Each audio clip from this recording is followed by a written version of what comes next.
भनेर झलमलले मुट्टा काटिदिएछ पारायण गर्ने त्यसपछि पारायण गरिसकेपछि एकैछिन पश्चात दुर्वासा ऋषि चारैबाट कराउँदै आउनुभयो हे अम्बरीश महाराज मलाई पर्खेर त बस्नु भएको छ नि मलाई कुरेर त बस्नु भएको छ नि तपाईँले भनेको कुरेर बसेको छु महाराज गुरुदेव हजुरलाई भोजन नगराए म कसरी भोजन गराउँ त्यति भनिसकेपछि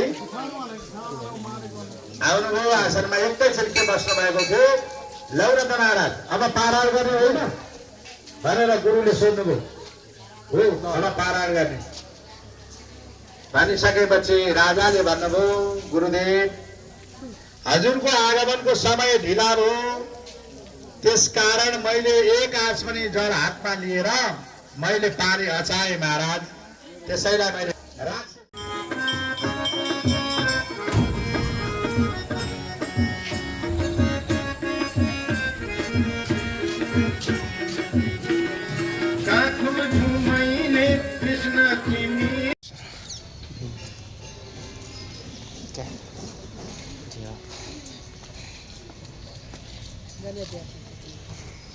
Gajal.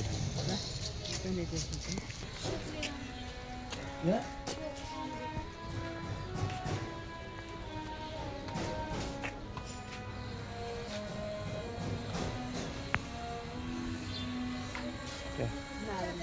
Nah, ini ya.